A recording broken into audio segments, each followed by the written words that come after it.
Is everyone recording? Thumbs up. Are we Thunderbirds are go? So we are back for our number 2 in the mysterious and metaphysical with Mark and Brice. And before we get into all that, how you doing, Mark? Yeah. As long as it's coming out that end, not the other end, we're all right. Because remember, you're with ladies now. Of course. I'm a lady. I'm a lady. I'm a lady. Yeah. Yeah, all good. Sort of. Well, we'll delve into that because we're not letting you off that easily. How about you, Brice? How are you doing before we just quiz and interrogate Mark? I'm good. I'm better today. I think we're just all battle tired. I think we're just like weary of to keep going. But I do think we're close to the precipice. I know we've been saying that for 2 years, but that's what my kids keep saying. You said that last year, Dada. That's exactly Mark. That's exactly what my son said to me, because my son, bless him, is just brilliant, and he's so tolerant. If they've known right from the word go that their mother's completely mad. But, you know, last summer I said, look, it's all going to be over by the summer. So just resist getting this, because he's got so much pressure at uni. And I just wait to the summer. And then the summer went. So I said, just wait to Christmas. It's all going to be over by Christmas. Just wait to Christmas. It gets to Christmas. He said, Mum, it's Christmas now. Not that he wants it, but, you know, he can't go on holiday. That video you just put up on Telegram, I just saw, it was brilliant. It's just 14 days to flatten the curve. Oh, yes. Until next week. And we're doing the same to the kids. It is the same. Just a bit longer. Like this. And then he said to his sister, he said, well, I can't because I know Mum will absolutely kill me. But bloody hell, it's like, because all his friends are saying you're coming on holiday and he can't, you know. Yeah, this is basically the same as taking kids on the holiday. They're in the back of the car going, are we nearly there yet? Yeah. But we're the kids right now. We're the kids going. Exactly. I was going to say, I always was, because I'm always the one that's, are we nearly there yet? They're fine. So tell us a bit more about your Mark. Well, I've not done a show at all in a week. And I've not done that for a long time. And, yeah. I don't know. I did have visitors last weekend, which was amazing actually, and they brought a lot of healing to the house, and it's the first time people have visited in 2 years from anywhere that's not local. So I had to clean the bedroom and, you know, do all the stuff and buy some scented candles and things like, because there's been no women around for a long time. So yeah. I was like, oh shit, I better get my stuff together. That was fun, but then I don't know. I've had actually, because of the nature of the show, I'll tell you, I've had some entity issues in the evenings this week. About 4 o'clock in the morning, twice this week. Really interesting ones. So is she. Have you? Should I show the picture Ooh. from I sent to you yesterday, Catherine? Ooh. I think you should. I had 2 days in a row. I have a video. Well, I was thinking more of the video, really. I don't know. Yeah, you can show the picture, whatever you want to show. Well, I don't know. Okay, so that's my back. That was yesterday. Whoa. Morning. And then this morning, I don't know how to show the video because on my phone, I get up super early to practice. And my dog, who is always around spiritual stuff, he never freaks out. But all of a sudden I sit Kath in the video, he hopped up, hair standing on end, just started barking like crazy at the corner, barking. The video I sent was like 2 minutes long. And I kept demanding whatever's there, leave. And I have some Florida water, which is like voodoo water that I got from a friend. And I started throwing it at the corner. And as I started throwing it, the smell came up and then it left. And then my dog calmed down. So I sent the video to Catherine. I'm like, I'm in my pajamas, like trying. It was really freaky though, because you could 100% see that Ravi could see it. That's why I'm on the gin today. Everyone thinks this is water, but it's not. It works every time. So if I start giggling more, you know why. No, it is water, really, because I'll get all sorts of complaints. We know it's water. And I'll post that video on Twitter for anybody that wants to see it when this episode airs. So yeah. So tell us about your experiences, Mark. Anything that you want to share? Well, it's funny you mention your dog, because my cat's very placid and happy, and she was running around really freaking out. Like, sorry, Mark, your mic's really low. Oh, is it? Sorry. We did get that comment last time, actually. I think because we're so loud. I've got the big expensive mic. Does it not? Is it louder now? That's better. All right, hang on. Let me just turn it up. Thing is, if I turn it up too much, then people moan about it being too loud. Yeah, so my cat was freaking out, and that was very, very strange. I think it was about Monday, Tuesday. And she's been weeing around the house, which is very not normal. Cleaned the litter tray and everything, but she's still doing it. So that was the first thing that I noticed. And then I've been extremely tired. And I've had at least 2 afternoons this week going to bed for like 3 or 4 hours in the afternoon. But I've been woken up at 3-4 o'clock-ish I've been literally shoved awake by something. And the only visual I got, a real strong visual. Do you remember the weeping angels out of Doctor Who, like the stone statues that you're not allowed to blink at? Do you ever watch those?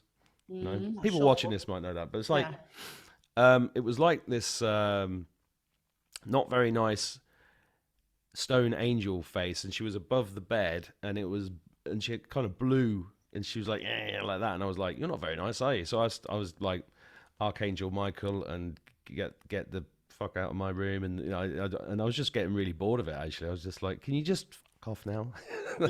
But it was very real. I didn't get any scratches, but mind you, I haven't actually looked anywhere. Yeah. But Feel every free muscle. to split now, and we'll examine you. I was taking We'll have the best rated show ever. I've done it before. I'll do it again. Usually easy with wine, but I've not had a drink. Well, I've only had a couple of drinks this year, and so taking my clothes off is a bit harder than it used to be. But like I've been beaten up again, and this was happening in 2020 a lot. I was getting beaten up, and 2021. This is the first time this year that this has happened, where I've been like just really under it. But as Brice said, I feel better today, which is why I'm doing the show today. More energy and everything. But I feel like it was just huge, like, and lots of people I've spoken to felt the same, but I've not seen scratches like that. I'm used to it. That was what was kind of comical about it. I've been scratched like that since I was a kid. And I didn't even notice it until I had a 7:30 a.m. call that morning. And so I got up and I literally like pulled my pajamas off in the shower, and the mirror was there and I could see it. And then we experimented to see if I had done something, and there was no way I could have done that. And I kind of laughed because I didn't feel it when it happened. I just noticed it when I woke up. But I had the night before been very spiritually attacked, and to the point where I was just drained on Monday morning. So Sunday night. And our friend Shanti from Aquarius Rising After, I was supposed to do a show with them, but we canceled the show, and she did a healing session with me because I was just like, I literally could not. I think she could tell that it was going to be hard for me to get through the show because my energy was just gone. Like I just had no life force. And that's what it is. It's not just like energy as in like created energy. It's like your literal life force is on empty. It feels like something fed off of you all night, basically. Yeah. And it's really weird. I'm very pleased to say I haven't had any of that. But I've had the weirdest dreams. I know we always talk about dreams, always weirdest dreams. But I woke up this morning, I couldn't get out of bed because my husband was saying, come on, it's time to get up. I said, I can't because the dogs are still chasing the crocodile and I've got to stop them from getting eaten by the crocodile. He was like, what you talking about? I said, no, literally, they're chasing the crocodile, and the crocodile, and he's like, it was so real. This so is how, very odd. This is how you keep a marriage alive. Yes. It was only really because I wanted a bit longer in bed, but don't tell him that. No, it wasn't. It was really real. It was just hysterical. But luckily, everyone, don't worry, the dogs were okay. Well, here's the other thing. As you were speaking, I just had the memory then. So I got rid of this thing, and I thought it had gone. And then I was lying on my side, and I could feel the back of my head. It was coming into the back of my head, and something was coming in. And a friend of mine is an amazing distance healer. I spoke to her the next day. And she said, don't worry, I'll sort it out. And she went quiet for a few minutes. And then she said, yeah, I've removed that. And she said that there was loads put in last night, but there was also stuff there that's been there for 40 years. And since she removed that yesterday, I felt great. But that just came back to me. Yeah, don't they try to come in through the crown? The Draco, that's what I've heard, that they will literally try to open through the top of your head. And you have to tell them to leave. I don't know. I don't know for a fact. I just heard that they try to come in through the top. But yeah, I think what's happening, and this might sound kind of psychedelic, but this is what we're talking about, right? I think we are getting, our vibration keeps rising as humanity. And these entities, these dark entities, have to feed off of us, and they're not going to survive the vibration. Like when we get to that pivotal point where we're at that max to transcend for the planet, they're not going to be able to survive that. So I think they're frantically trying to feed off of people that are open to it, that are, you know, or maybe people are getting fed off and they don't even know it, in order to sustain their existence for as long as they can. Because like any good psychopathic narcissist, regardless of whether it's a human or a being, they still are under this delusion that they can hijack what's prophesized to happen. And as they say, nothing can stop what's coming. So I think they're at that, it's like the devil's got his back against the wall right now. And so I think it's heightening and it's frantically happening for them, because their life is at stake now. The face of this thing did not look very happy. Yeah. You know, it was really like, and I was like, oh, fuck off. Yeah, I feel that too. I feel like, you know, we talked last time about the veil. The veil has, it's not, reality is changing. There's no question. And all of my kids have had weird dreams, and lots of people are moaning about the same stuff. But we're still here, and we're still, they're not actually going to do any damage to us because we've survived so far, you know? When I was at the height of I got badly attacked December and January, to the point where I was actually even concerned about my life. I mean, couldn't eat. I had a tracker in the back of my neck, and I would go to eat, and my jaw would like lock. Got below 100 pounds. I would lay in the bed and could feel my ribs. I would wake up with blood in my mouth, coming out of my mouth. And I was, at one point, I was like praying to God. I was like, why are you allowing this to happen? And the message I got from Source, from Creator, was, you're strong enough to handle this, and people need to understand what this is. Like, it's kind of like what Mr. T says from The Art of War: don't interrupt an enemy when they're in the process of hanging themselves. Yeah. Like this experience, I think it's happening to a lot of people, and it's for us to understand how real this is.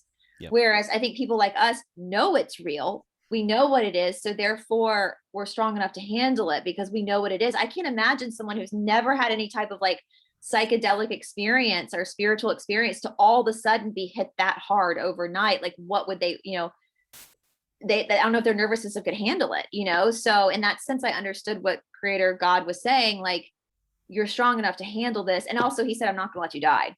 He's like, I'm not gonna let you die. You're not gonna die. Well, you can't die. No, you can't, can you? No. And that, I think that's what this is all about. You know, us remembering that you can't die. How many times have you got to die before you realize that you can't die? Because we've all died like millions of times. Well, not all of us, but a lot of us, right? And it's letting go of, I don't know, it's kind of, I feel like it's a pain in the ass when it happens, but it's also, I feel like it's a bit of a privilege as well, because it's been going on for my whole life, and it's like, oh, is this still going on? And it's just part of my life. And it's nice to be able to talk openly about it now, online and other people, because it gives other people strength. And that's what you just said. That just confirms what I'm getting, is that you got to talk about this now, however crazy you sound, because there's thousands and God knows how many people out there who then go, yeah, because most of us forget it or think it was a dream or just put it to one side or block it out. But now is the time to face it. Yeah. It's more real. The spiritual world is more real than the Matrix. Yep. And that's what, how many people over the years have been committed to lunatic asylums, quite literally, and misdiagnosed with mental illnesses for actually this type of conversation. And, you know, it's just terrible, isn't it? Because now we're having conversations where so many people will accept this type of thing. But before, it's been very much shunned, apart from in certain communities or... Well, you know, I was thinking about that the other day. If you look at Highlander and films like that, he's got the devil in him, burn him. That's what they used to do. Exactly. And, you know, and mental institution. I think all mental illness is demonic possession. Most of it. Yeah.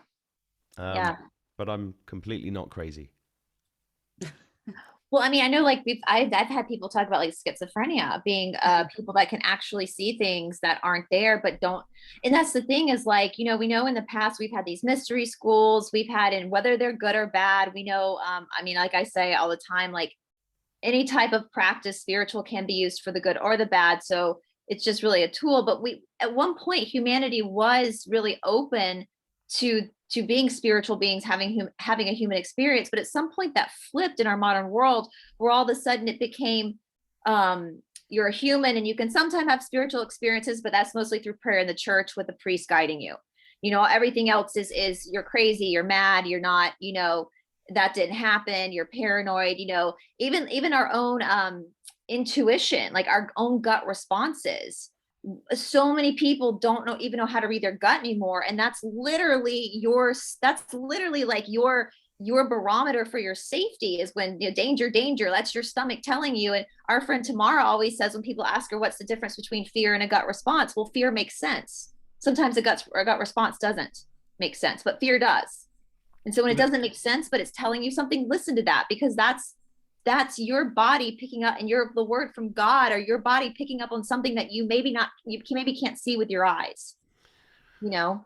Well, I think you've touched upon something really important there, and that is that the gatekeepers of the controllers of this realm that we are breaking free from right now installed gatekeepers all over the place. They installed gatekeepers in science, in religion, in music, in everything, entertainment, money, everywhere. And I'm not just talking about your local priest being a gatekeeper for the ring-fenced religious experience that contained your spirituality, outside of which you were considered crazy, but inside of which you were considered okay. It's just ring-fencing and control, and it's the equivalent of the Enclosures Act in the 1500s or whatever, where everybody's just put into their boxes, and that's the trap, that's the prison that we've been in.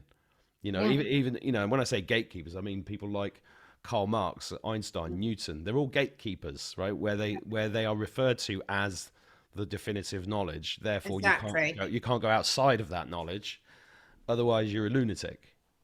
Right. And this ties in very closely with what we were talking about last night, Brice, doesn't it, with Dr. Christiane, that you know, the community that we're talking to now, you can be 100% transparent with who you are and what you are. There's not parts of you that you have to cover up or hide or not talk about, because they're so open. Whereas when you think in your normal communities and things, how many people are actually open to these sort of conversations, right? And how afraid people are to be different. But anyone who sees animals reacting all the time, they're not just reacting to perceived and smell danger and things like that, but they can sense so many things. I mean, round where I am and where we ride our horses, there's something called Hangman's Alley, and most of the horses will refuse to go up there. And that's where they used to hang people.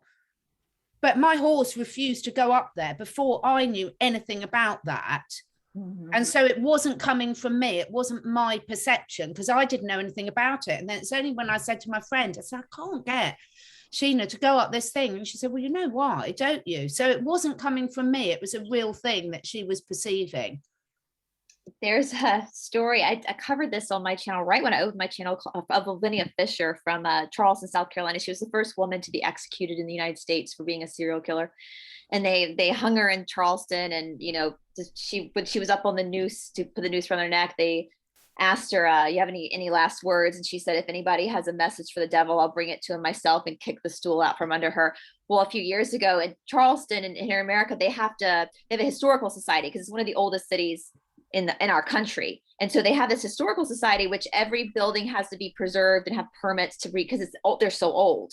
For us here in America, they're so old. And they were redoing the courthouse right by the tree where she was executed. And all these like big construction workers were like running out every day. And we're from the South, we're used to ghosts, but they would see this Lavinia Fisher, who was just horrific. And they ended up having to like build a new section because no one could finish the work in the courthouse. So that stuff is real. And you think about when people are, whether justified or not, go through something like that, the amount of fear that's coming out of their body, that energy itself, apart from the spirit, is going to be imprinted on the land. You know? Absolutely. And when Catherine was talking, and I was thinking, I don't know if I talked about this concept of bridges.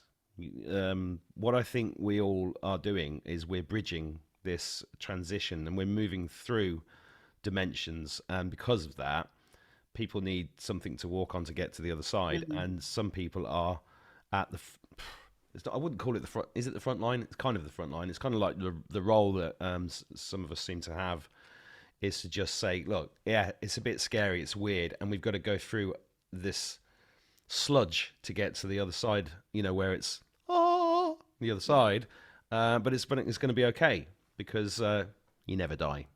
No. And I loved you called him Michael, because I call him Michael too all the time, and he was the one I ended up calling this morning. I was like calling everyone's name, and I was like, Michael, remove this entity. Yeah, I never used to say, seriously, if you said that to me 3 years ago, I'd have laughed at you. But oh, really? Yeah, no, Michael's like, he's like the Mac Daddy when it comes to slaying some demons. Like, but that's the thing with the entities of they need your consent. Yes, that's why it's. Yeah, sorry, Brice.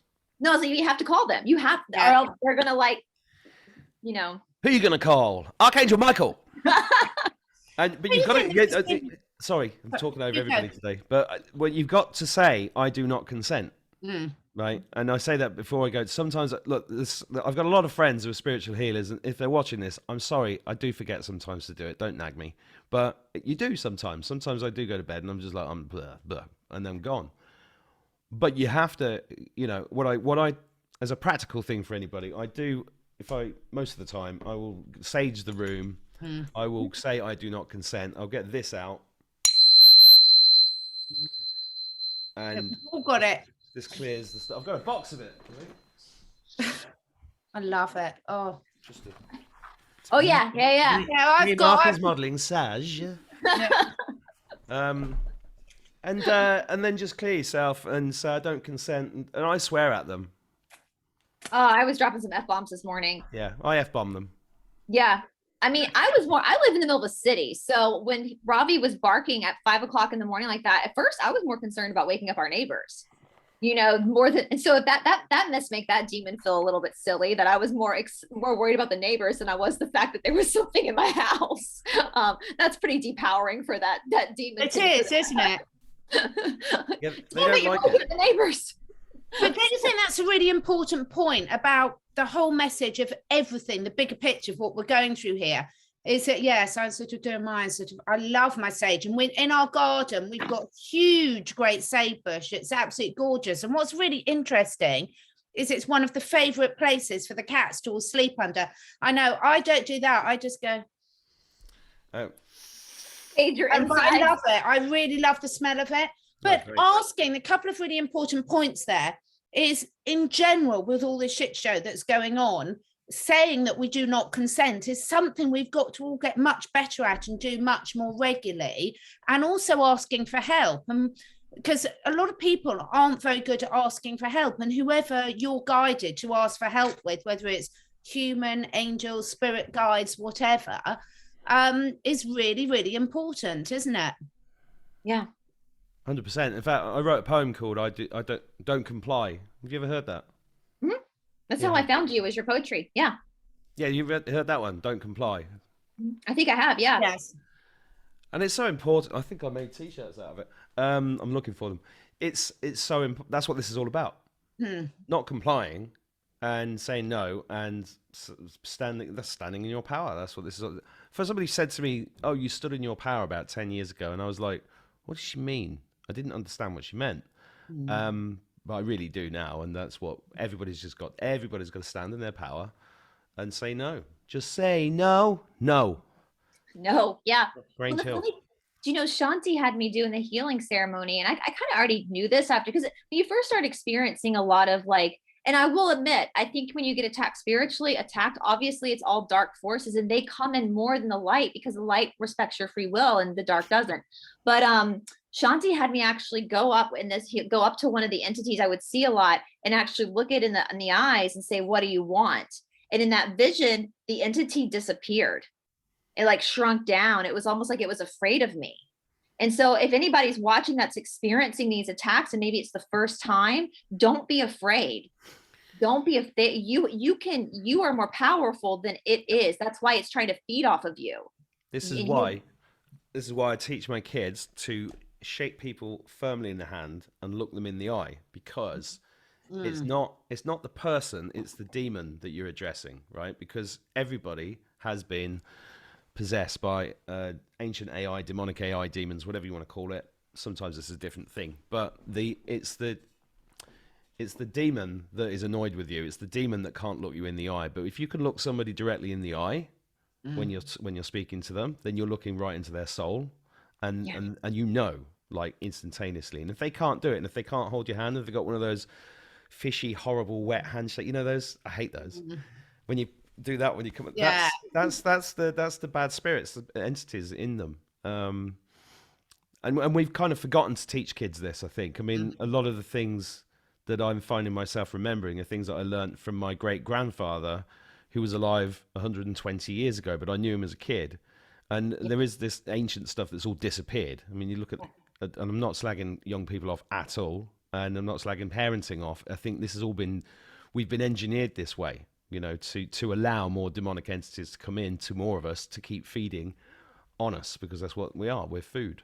It's a farm. And also they it's so much easier for them to feed off us now, because there's so much else that is keeping the vibration low, with the most of the food that people eat, with the chemical contamination, with the EMF and everything. So it makes you even more prey to that sort of things. It's just like your gut microbiome, isn't it? It's like when it's out of balance, you're going to propagate the bad stuff rather than the good stuff. So you can see why we're easy targets at the moment. But the fact that you can have conversations like this now is really, really important, because there will be other people that have just got no idea why they're feeling like this. I'm glad you brought that up, because I was thinking about that today, about every single aspect of our lives has been weaponized against us. From the obvious stuff is like the fluoride in the water, the chemtrails, the fertilizers on the land, but even our food has been weaponized in a way that people might not realize. And when you actually think about the companies that own the processed food companies, and you understand that they're Satanists, and you understand that they understand all the stuff we're talking about, I believe that a lot of the food has been designed deliberately, especially McDonald's, deliberately to screw up your cells in a way that literally allows them to grab onto you. It's like a hook, but on a cellular level. Absolutely. You know? And this is why it's so important that everybody cleanses on the inside and out, and spiritually and physically and emotionally, and all of this healing, spiritual quarantine. That's what this is. Yeah. You know, that's what we're here for, to prepare us. It's like we're getting, I remember, were you ever a Catholic? Any of you Catholic at all? People watching will be. I wasn't a Catholic, but I was a brancardier at Lourdes, you know, in the south of France, where the young girls saw the Virgin Mary, and then they built this whole pilgrimage town around this sort of water thing. And I remember going there and pretending to be Catholic with a hangover. It was the best hangover cure in the world, when you walked into this place and you'd get stripped down naked, and then this towel put around you, and two priests holding a 19-year-old handsome young man naked between their arms would dump you into the water and come out. And it's this cleansing process, and it's like a baptism. And that's I think that's what we're going through, and it's hard to see it because it's taking years for it to happen, but that is exactly what's happening. Yeah, if that makes sense. Well, even, I mean, I've said this before too, because especially for us watching, regardless of how old you are, you're living at the precipice of their dastardly plan, you know. And even for women, all of our makeup has crap in it, our lotions, like we cannot escape this. However, that's how strong we are, and how resilient we are, is we still woke up. Despite all of their efforts, your spirit was strong enough to still push through that. And that's why, you know, because if someone's getting spiritually attacked, that's why I want people to understand that you are strong, you are magical. But despite everything, we still were able to move our timeline forward to hopefully eventually soon as in hopefully not another year from now, transfer into this new density, a lighter density. I love how Dr. Northrup called it, the planet we're on now is the gangster planet, because it's so dense and it's hard. And I know that I've heard for people who are like star seeds who, I think the three of us are probably star seeds. Our soul isn't from Earth, but we've incarnated on Earth for this purpose. It's been hard for all of us to fit into Earth. It's been hard for us to acclimate to the density of Earth because we're used to being in a different density. And, but we came here for this reason, is to help push this through our Earth through to this new timeline. And so, I don't want that to sound arrogant, but that's why you're here, is for this purpose. You're not here to be the best accountant you can be, or be the best, lawyer you can be. You're here to be a spiritual being, having a human experience, to do one of the most badass jobs any spirit could ever do. And with that being said, I think you're right. We all have a team around us of entities that are just waiting, good entities waiting for us to command them on what to do to help us. Our friend Taylor Moon, she says when she channels, she always gets them saying like, thank you guys so much. Thank you so much for volunteering to do this. Thank you. They're very appreciative of those of us who came down at this point because we volunteered to be here. Yeah. They owe us a few drinks. Right. For about 1 million years. I said it last night. I said it before. I think of the Hunger Games where she's like, I volunteer as tribute. Like that's we were the dumbasses that were like, I'll do it. I'll go. It'll be fine. It'll be fine. I think we all obviously had a lot more lessons to learn as well. We obviously needed to learn these lessons that we're doing now. And I think that's the great thing. It's taken me a while with some of them, and then some of them are still work in progress. I mean, when I look back now, knowing what I know now, I just have to laugh about how slow I was on the uptake of some of them. It's like you could see the universe just pushing harder. For God's sake, when's she going to get this one? And then hindsight, and then you get it, and then it all makes sense, doesn't it? So everything starts falling into place. But that's powerful because we come into the earth, we agree to come down here, and we know we're going to go through amnesia. We know when we're born, we're not going to remember who we are galactically. We're not going to remember. We're going to have to go through the human experience while we're here. But then when you start to relearn, it becomes so much more powerful because mixed with that human understanding, there is a wisdom there that no one can teach you wisdom. You have to experience stuff to gain wisdom. Fall down, get back up. Batman. That's what, yeah. Why do we fall down, Bruce? To get back up. I was I'll throw myself off there. I had a really good thought and it's just buggered off. Come back. That's gone. Come on, save me, Catherine. Wow. No, horses. No, it's gone again. This is strange. The thought's there and this fight is going. Come back. Well, speaking of thoughts, telepathy. I feel like we've all gotten stronger with telepathy. Yeah, I knew you were going to say that. There you go, right? But in all seriousness, we've been using telepathy for ages. So my husband and I, we've been together for so long. I mean, like silly little things, like if we're going to be naughty and have a takeaway or something, I can be sitting here and thinking, I might ask him to get a takeaway on the way back. And he'll, at that moment, he'll phone up and say, all right, I'll get one, such a thing. And when we play Pictionary, if you heard of Pictionary, the game where you have to draw things, everyone always thinks we're cheating because like we'll draw one line and we'll be like, oh, it's so and so, and they're like, you've got to have been cheating, you can't possibly, but it's all just through telepathy. And obviously I hope you don't wear matching coats because that. No, we don't wear matching coats. No, we really don't. But yeah, it is quite funny, and of course we're doing it with the animals the whole time, and so it's something we are all doing subconsciously. I think we should do a little experiment and just sort of each day at a certain time try and send each other thoughts and see which ones we get. Oh, that would be interesting. Quite fun, wouldn't it? I feel like it's picking up. Like I feel like I'm having the same. I know we kind of had the same thought the other day. My friend Stephanie and I had the same dream one night, which I don't know if it was a dream. We might have, because we had the exact same memory. And then we kind of divined it, and we were basically like in the Pleiades doing some training. But it was exactly the same. So was that a dream, or did we astral travel? I don't know. So have you seen anything strange in the sky? I want to know, Mark. Have you seen anything recently? Because last time we were talking about some of the things we've seen. Have you? So we've had some weird storms. Have you had the storms over in Ireland? No, yeah, that's the thing. I was looking out and it's been so cloudy and so stormy. And yesterday it was so bad at 5 o'clock. I was supposed to drive just for half an hour to take my son to an art class, and I said, I'm not driving in this because Yeah. this is trees falling on top of your car weather. I'm not doing it. Yeah, Well, that's normal down here in Georgia. Yeah, that's true. We have a season for that. Down in Georgia. Yes, down in Georgia. Yeah, but it's just been schizophrenic. It was like 15 seasons yesterday. It was really. Mm.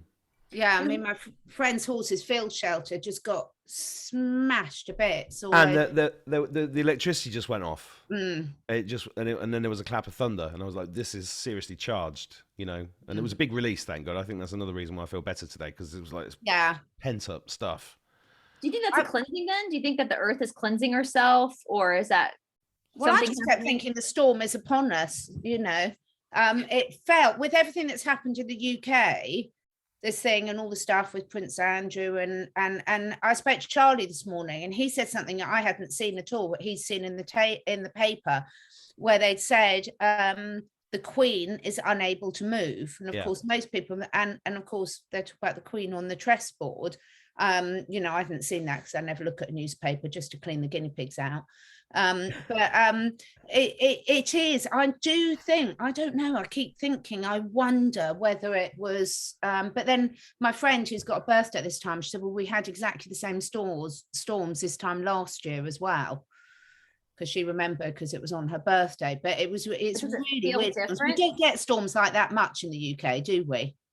No. Well, I'll tell you a weird story that happened down here for like end of January, beginning of February. This area of the United States is called the Sun Belt. Like, we have really bad thunderstorms with tornadoes a lot, but we don't get snow down here. If it snows, everything shuts down, like just a little bit.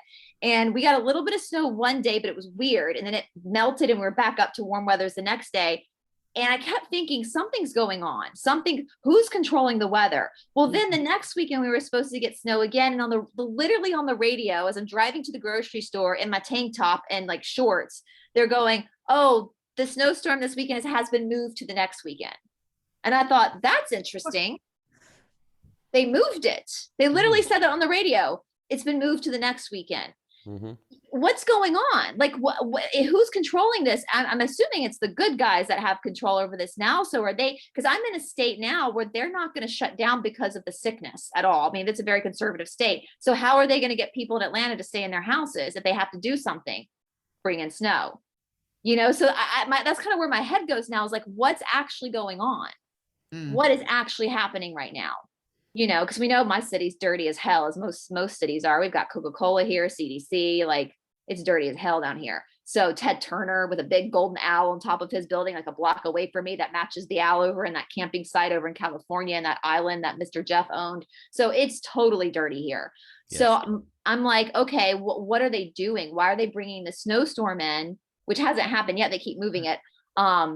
To keep people in their houses. So we can't drive in the snow. I don't have tires. We don't have machinery to put salt down on the roads. You get stuck in your house, literally, when that happens here. So is that what's happening? Is that what's going on? Or is the Alliance triggering certain cities to do a final clean out?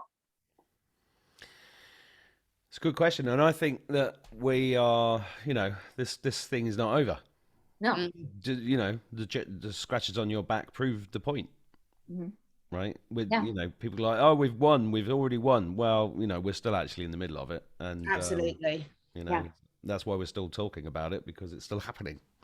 And and I've said that before. It kind of drives me crazy when people say this is a movie. Like, we know this is prophecy. We know we're going to be at the end of this, but by saying it's a movie, it's allowing people to rest on their laurels a little bit instead of actively engage in their own healing, in their own part of this. I believe we are the storm. I think that's what Mr. T meant. I think we are the storm, human beings waking up. That's interesting, because, you know, if you go back to the Hunger Games thing, when they're actually in the games and the weather, they just change the weather on them, or they flood them out. And it's kind of like being in that, so you don't know what's coming next, and somebody else is steering the whole thing. And we're in the middle of it, not... And there's lots of things in this game. I don't mean to call it a game because it's a game, because it's real, it's serious, it's our eternal souls, etc. So, but in this thing, there have been so many things presented to us, like the QFS, like crypto, like AMC shares or whatever, and that have made some people just do exactly what you said. They've just, oh, well, that's going to happen next week. I'll just relax. Yeah.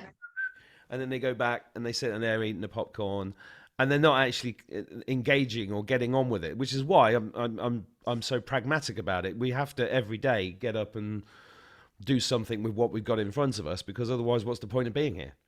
Right. You know, and you can't just. So it's been really interesting that these propositions have been put in front of people, especially in the awake world, to that kind of like abrogates their responsibility from doing anything. Exactly. Yeah. I felt that a lot, and I think I sort of haven't expressed it very well before, but it's like the truckers convoy. So absolutely love the truckers and everything. But most people I've heard speaking about it, it's almost been like, well, they're sorting it out for us now. I can bung them a tenner, and then I don't actually have to do anything apart from say how amazing they are. And you're thinking, well, what are you doing differently in your daily life? Anything. And it's hard to put it across because it's a fine one. I don't want to take away from the excitement and the joy of people seeing humanity rise up. But at the same time, it's still, to me, this like, oh, well, they're sorting it out for us sort of attitude. Obviously not the people who are actually on the convoy. That's different. They are sort of doing something. But I'm seeing so many people sort of literally sitting there in their lounges with their cup of tea, just saying, well, that's all right, because we've got the truckers now changing everything for us. And I'm like, God, are we still? No wonder it's taking so long. Right. You know, wake up. Yes. Please go and plant some vegetables, or go and help your neighbor, or do something differently, or meditate, or, you know, just do something different yourself. Because if you keep waiting, what's the difference to that than waiting for Trump to come in and save us all? Yeah. I think that the Trumps, the Kennedys, and whoever, I think they had a very strategic play in this to kind of kick the ball off, to show us things that would then ignite, activate us to then become the storm, right? Our vibration rising. And it's what you're saying, like the minute you realize the media's entertainment, we'll say, then what do you do with that? Or do you just sit back and then just go and just only watch, which thank you guys for watching our YouTubes, but what are you actually doing to then figure out what's real to you? Because literally everything we see is an illusion.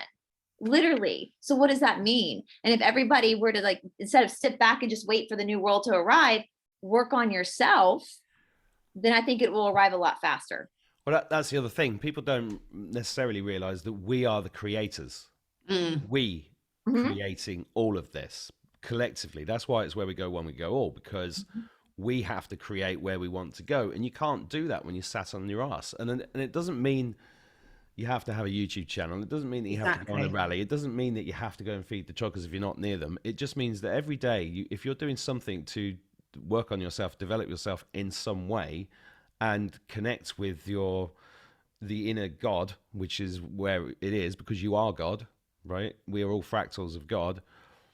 That's how we get through this. And I think we are the storm is a wonderful way of putting it, because it's, you know, it's a frequency that we attain through work, and that work can just be having a conversation like this.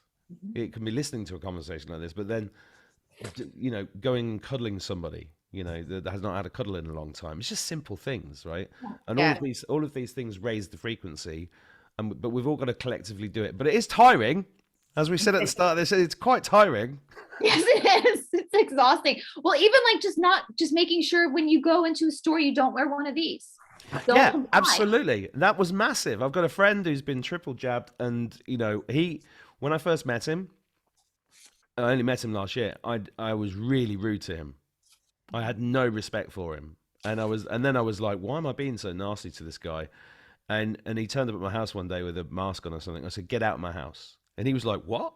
And I said, well, you've been jabbed and you're a danger to my kids. Get out of the house. And I was an absolute arsehole, right? And I was like, why am I being like this? And then we've become friends since. And then what I realized is that he was sent, because I knew that he was a good guy, and I just couldn't understand why he'd had it done. And I just didn't respect him, you know, which was really judgmental of me. And he showed me what an arsehole I was. And he also showed me that I need to have compassion, because and this is the thing, right? We can't have this division, and that was my big lesson, right? And that was a massive lesson for me, and now he's like a very important part of my family here, and I can't remember why I started that story, but my head's not working properly today. The division, isn't it? It's so important, and I think some of the things you were saying there is, I think we are returning back to that beautiful simplicity of life that we've lost, because the stimulation that people expect now to be happy. I can remember my dad saying to me, it was really funny, just before this happened, so it must have been 2019, I went on a meditation retreat in California. I met a really good friend that started off all this journey there, actually. We started all this off together. Anyway, and my dad was like, well, why do you have to go to California? Why can't you just go and sit in the woods by your house and meditate? I was like, good point, really. But we've got so into, like, you have to belong to a gym or a golf club, or you've got to go and do somewhere to be leisure. And actually, we've just overcomplicated. We've materialized everything. Whereas sometimes the thing that's going to make you really happy is go and give someone a hug. Go and get your neighbours shopping. It's the simple things in life that I think raise the vibration more than anything else.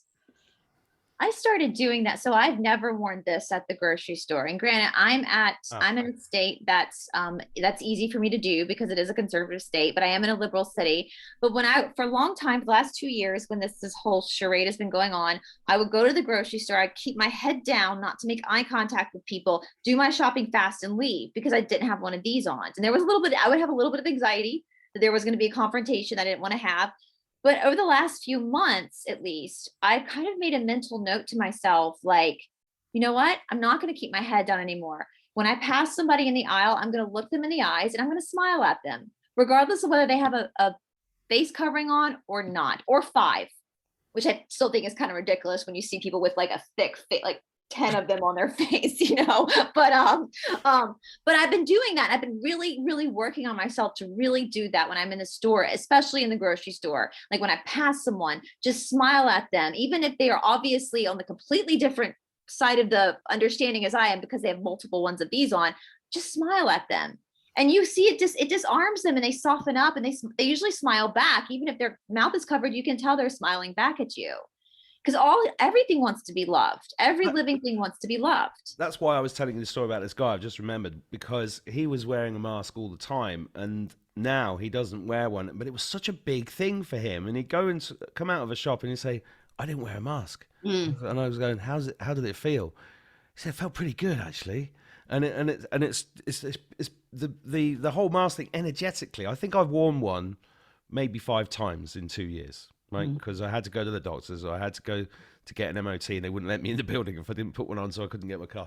And every time it's like energetically, it's like, oh, fucking get it off, And it's and when people look at you over the masks, it's fear coming from the other side, and that's why the smiling is so important. I've only been shouted at a couple of times. I don't know if you guys have been shouted at. That was weird. But it was very energetic. Yeah. Like this guy just screamed at me in the shop, and I was like, because I just wasn't energetically prepared at all. Yeah. So I do exactly what you said, Brice. When I'm in the right frame of mind, and you have to, it's all about, and that's what it's all about, censoring that energy and just holding that space. And it's almost like you become invisible to some of them as well, which is really interesting. It's so funny. I haven't worn one at all, apart from the only time I've worn a mask is when I had to go and visit my dad in the hospice, because they wouldn't let you in, and so I had to go. And when the one vet came once to treat one of my horses who was very sick, and we were outside in the stables, and he would not come near me, and I did call him a lot of rude names, but I also needed my horse seen to. But the rest of the time I haven't at all. But the funny story about being shouted at. So I went away for a couple of nights to Brighton with my daughter, and we were in the supermarket, and we were the only two without masks, because I'm always the only one without masks. And this man started really shouting, and apparently he was shouting really horrible stuff at me. And the funny thing is everyone else was like shot like this, but because I wear hearing aids, I couldn't understand what he was saying. So I was just like, I could hear he was shouting at me, but I didn't realize he was being so horrible, what he was saying. And then we got out, and my daughter said, did you actually hear what he was saying to you? Because he said you were just like, like this. And I was like, no, what to say? Then when she told me, I was like, well, if I'd known that, I wouldn't have been smiling at him. But it was so funny because everyone else was in shock and I could hear the noise, but not the words. And when I found out what he was saying, which was really rather nasty, I would have probably reacted less smilingly. That's amazing though. So there you go. Tell the story when someone yells at you, just smile at them. Just like, yeah, exactly. Like a Cheshire cat. And it disarms people. It disarms people when you're nice to them, doesn't it? And what really worried me, we were saying here, when we were walking through the woods and things, and you bump into people, when I was a child, everyone would chat to everyone. And now it's actually really unusual to find a stranger that's nice and actually smiles and says hello to you. But when you do, it really disarms them and you can physically see them melting, can't you? Yeah. Well, I make a point of saying hello to people when I go on a walk. Hello, morning, how are you? And then some of them are like that, and some of them are like, how are you? And it's so look, when a guy smiled at me yesterday, he just walked past me and he smiled at me, and I was like, oh, that's lovely, and it just sets you up. And we used to take these things for granted. I mean, we don't take it for granted anymore because it's a real gift now. I know. Yeah, it is. I'll teach you guys a little Southern saying that they'll think you're being sweet, but I'll tell you, Southern women are the most savage women out there. And in the South, if you want to call someone a dumbass, you just say, bless your heart. Bless your heart. Bless your heart. So you say, bless your heart. Yeah. Dumbass, bless your heart. It's like when someone says to you with respect and then goes on to completely slaughter you, and there's no respect in there at all. But I think, I really do feel there's a shift. I feel we're going to go back to, and we are starting to go back to really realizing what's important and how important that connection is. And we are sociable beings, and we talk about how isolated we've been over the last couple of years, but actually that isolation has been building up for decades, hasn't it, in terms of the way we live our lives and everything. I mean, I look at my childhood and how lucky I was in comparison to my children. I had so much freedom. My parents never knew where I was at. You came back by dark. And so long as you were back by dark, you weren't in too much trouble, sort of thing. Well, we lived in a bungalow, though. So once we came in, when we got to older teenagers, we'd then say, no, night, mum, no, night, dad. And then we'd climb out our bedroom windows and go out again. But the trouble is we had about 8 dogs. So whenever you tried to creep back in again later at night, you'd set the whole lot off. So you never got away with it. But we had so much freedom. But I think we're going back to that. You imagine if we go back to that community spirit, how much safer as parents will feel about our children. Well, there won't be any psychopaths left because they won't be vibrational to be able to stay in the new earth. And so there'll be people that you could literally leave your door unlocked. A lot of small towns here in the South, I'm sure people still leave their doors unlocked because the neighbors know each other. And that no one's going to hurt you. We used to leave our garage door unlocked, and we would come home a lot, and there would be something sitting on flowers or like homemade bread sitting on the kitchen table with a note from a neighbor. They just walked in and put it on the table and left. And that was that innocence, that kind of Mayberry type of world. But that's how it should be. That's how humans should be with each other. Your children should be safe playing. I mean, the show Stranger Things that is actually filmed here in Atlanta. I was watching because I know where everything was shot. If y'all ever come to Atlanta, I'll show you where everything was shot. But the kids that are playing the kids in this series, because it takes place in the 80s, I was watching this behind the scenes where they had to explain to these children who are children now that back in the 80s and the 90s, kids and parents had 2 separate lives. Yeah. And that it was normal for parents to not know what their kids were up to. Like that was normal because the kids today are so like micromanaged because that's the world we live in now. But even I, being born in 1983, I feel like I was the very last generation to have that freedom to be on my bike because we didn't have cell phones. We didn't have the internet. We just played. Well, that's what we did. And but the village that I grew up in, and I grew up in a little village, right, in England, and I don't know why I did that accent because it's in the Midlands, and we literally the same as Catherine. We throw out. I was playing on railway tracks, so I nearly got exactly. I nearly got run over by the train like so many times. It's ridiculous. But I've been back to that village maybe 5 or 6 times in the last 20 years, and nobody speaks to each other anymore. Yeah. The walk from my house to the school, which I used to do every day, is now fence. The school's fenced off and locked up. It used to all be open, all be completely open everywhere. And I've got relatives there, and I'd say, how's so and so, and they'd go, I don't know, we don't speak to anybody anymore. And nobody's gardens got anything in because there was a Tesco built, and we are part of Dolores Cannon's sort of wave of people come in. And when I think back on my life, and I think back on the demonic entities that were talking to me as a kid, it was like we definitely came here for this, and what we've all witnessed, those of us that are old enough to remember, like Brice said, the 80s was that time. Just the wave of stuff come in. I was in the States in 1987. I think the first time I went to America, and that was just all over the news was political correctness. It was the first time political correctness became a thing. And then people were telling me you can't say that here, and I'd be like, what are you talking about? Why can't I say that? And this was all the satanic shit. Exactly. But done in a way where you're shamed because you can't say something or you can't think something, and we're at the end game of that now, right? Which is why you've got people, the Trump haters just freaking out like possessed. They're just, it's so strange, isn't it? Very strange. I just think it's really sad. I mean, I think, we grew up, Mark, with Benny Hill and Kenny Everett and things like that. And the Carry On films. I mean, I still the Carry On films. And now, of course, I understand why my parents were laughing at different bits than I did. And you could sit there and have a child and parents, and you could both watch it because the children didn't get the dirty jokes, so it didn't matter. And things, and I just think it's such a shame. You've lost the fun, and as soon as you start, then it makes everyone take everything too seriously about themselves. And once you really start taking yourself too seriously, then you're going to hide into nothing. Well, really. You look at comedy. There's a great comedian who's around on YouTube called Alistair Williams. He's an English comedian who was I was a stand-up 30 years ago, and I did the circuit, and I remember, you do these gigs around England, and it was very left-wing then, anyway. Like in the 80s, they had alternative comedy come in, and it was very left-wing, and there were things that you couldn't say. So all this political correctness had just started coming in. In fact, there's a great comedian called John Thompson who used to do, he did work with Steve Coogan, and he did a piss take out of Bernard Manning called Bernard Right-On, where he'd just do these dirty Bernard Manning jokes, but he'd twist it with a right-on ending, like, 2 nuns in a bath. One says, where's the salt? The other one says, there on the salt tray where it usually is. And he'd just do these brilliant, and it was hilarious, right? But it was a real sign of the times. And this guy, Alistair Williams, was on the circuit. If you go and look him up on YouTube, he's a really funny guy. He can't get a gig anywhere.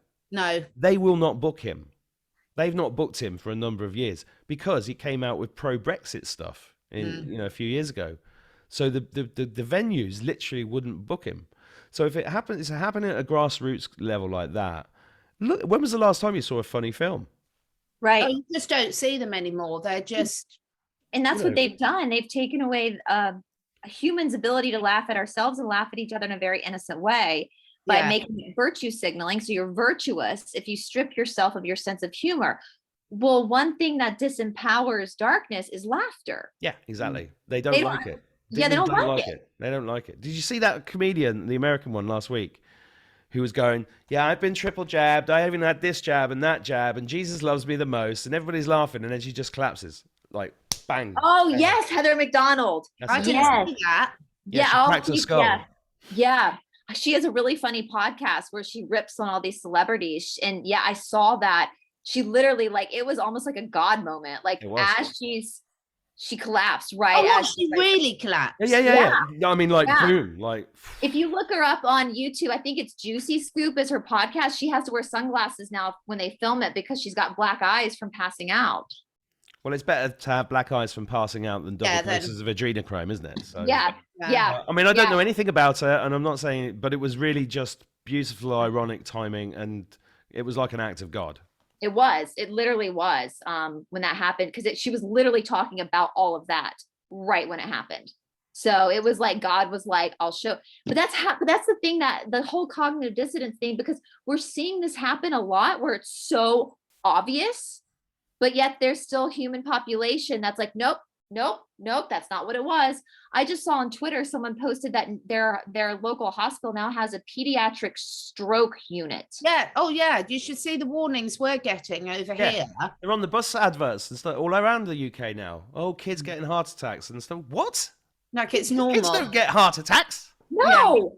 Like, but I'm like, how are people not like scratching their, what's that thing floating around? You don't have to be a conspiracy theorist to know something's not right. Yeah. Shit's not adding up, and it's almost like, I don't know. I mean, I do feel bad for the certain percentage of people that are completely out of it, that are going to be ascending with this, because they're going to get a lot of information at one point dropped on them. Like, we've had the ability for over the years to learn and slowly learn more and more and more and more, where they're going to get it all at once, and that's going to be really traumatic for them. So do you think they are going to? I know we're a bit off topic today, but this really intrigues me. Do you think that we are going to get this information disclosure? I mean, I don't know if they're going to even have to show the satanic stuff, but just the fact that like the flu was a scam. How many things have they had? They're going to have to understand that all these things that have happened are not real. How many people think that what happened in September of 2001? I mean, all of us know everyone that. I know thinks that really happened. I mean, it's quite incredible. It's beyond my comprehension, but they do. I mean, I just... And the fact that our Earth is... There's got to be a reason for it, though. There's got to be a reason for why...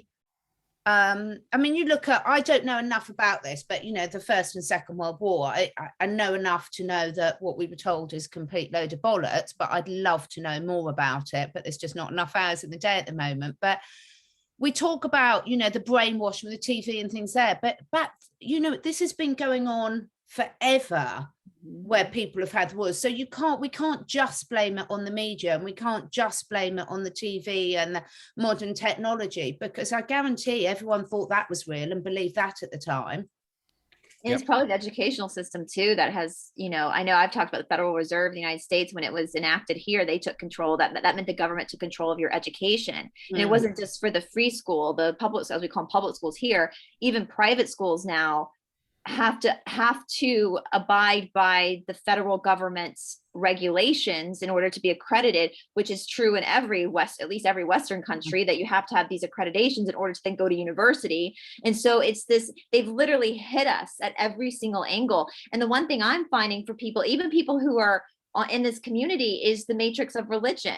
How many people in this community know everything else is a fraud, but still cannot understand that the church is part of it too?